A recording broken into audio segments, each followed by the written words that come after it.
Hello, I'm Guyver-Fletcher, a PhD student from the University of Warwick in the UK, and today I wanted to talk about my work exploring carrier transmission sufficient for the maintenance of endemic foot-and-mouth disease. So time's limited, so let's go straight in. So, a large fraction of cattle who are acutely infected with foot-and-mouth disease will become persistently infected. This varies actually by species. So persistently infected animals are generally defined as asymptomatic animals, from which you can recover virus more than 28 days post-infection. And there is speculation that carriers might contribute to persistence in endemic areas. So although there is anecdotal evidence that carrier cattle might be able to transmit and infect susceptible animals, and it has been shown that the virus you recover from carrier cattle, if injected, might be able to infect susceptible animals. Actual transmission from carrier cattle has never actually been demonstrated experimentally. So it is clear that if carrier transmission does occur, it has to be a very low probability event, because we would have seen it otherwise. So what I wanted to look at was, how likely does carrier transmission actually have to be to have an effect on persistence of foot-and-mouth disease in a region? And the tool I decided to use was a mechanistic mathematical model, because I am a mathematical modeler. And also, how do different assumptions about disease parameters change how likely it is? So first of all, let's go very quickly over the data. So this is a map of the Republic of Turkey, because the Republic of Turkey is where I have data for. It's been very kindly provided by veterinarians in the Republic of Turkey. So the data that I actually have is the farm locations, the cattle head counts on those farms, and actually cattle shipment records between farms covering around 5 years. So since modelling the entirety of Turkey is quite complex with the way the model is set up and very computationally expensive, only these areas that are actually highlighted in red are the ones that were modelled for this work, which is an area around 120,000 square kilometres and around 5,000 farms. So each farm is a point on a landscape, and the model simulates the spread of the disease within each farm and between each farm.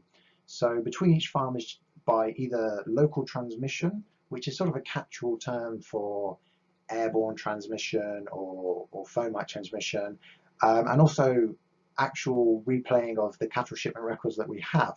So that means that the cattle shipment record is a very realistic cattle network, and within each farm, each cow is sorted into a different compartment depending on their disease status. So they're either maternally immune, susceptible, and once they're infected, they proceed to become exposed, that is, they're latent, infectious, and from infectious they proceed either to become persistently infected carriers, or they become recovered, that is, they are naturally immune.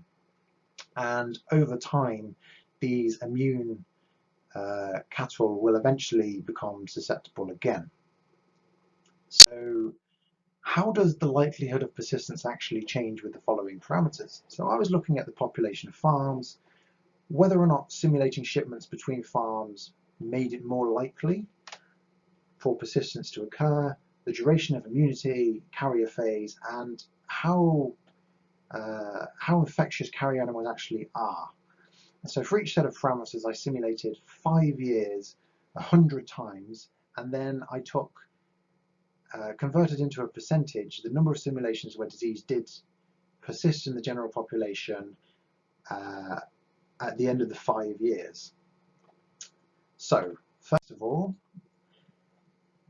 carriers did appear to be able to support persistence, and this plot is a partial rank correlation coefficient plot that I did on the results, which found that the carrier duration, so this top one, and the carrier transmissibility were the most correlated parameters with the likelihood of persistence.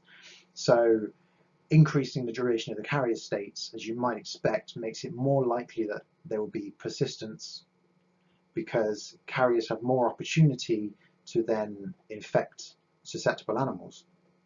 And increasing how infectious carriers are also increases the likelihood of persistence in a similar manner.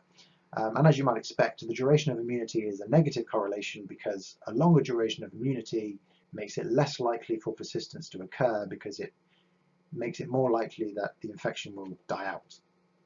And population and shipments didn't really have any correlation with the results. So this is a slightly complex plot which summarizes a lot of the results. So this y-axis is the percentage of runs which demonstrated persistence at the end of the 5 years.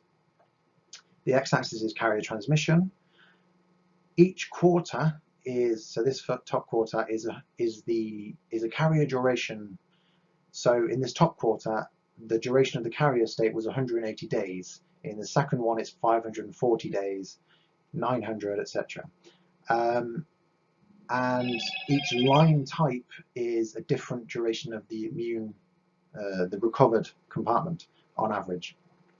So the solid black lines are approximately a year, and then it's 2 years, 3 years, etc. And finally, this red line is an estimate that I was using as sort of my upper bounds for what I wanted to look at. So the estimate is from Tenzin et al. 2008, where they did a meta-analysis of different experiments, different animal experiments on carrier transmission. And what they wanted to do was actually quantify how likely it is that carriers might transmit for use in these sorts of models. And they did notice that using the experimental studies that they were including, it wasn't quite possible to rule out that carriers might be transmitting, and the experiments might just have missed it because it's a very small effect.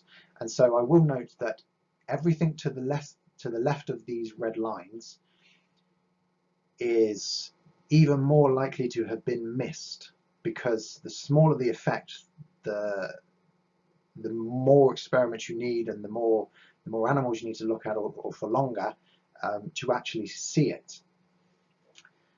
And the actual trend is fairly obvious. So you can actually get persistence even with very, very low values of carrier transmission.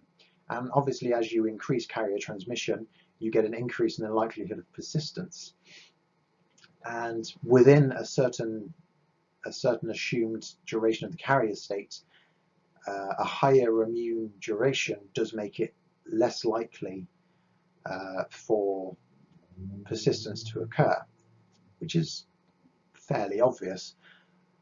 Personally, I would say that this top quarter is probably the most interesting, because I would say that 6 months is probably the most likely duration of the carrier state.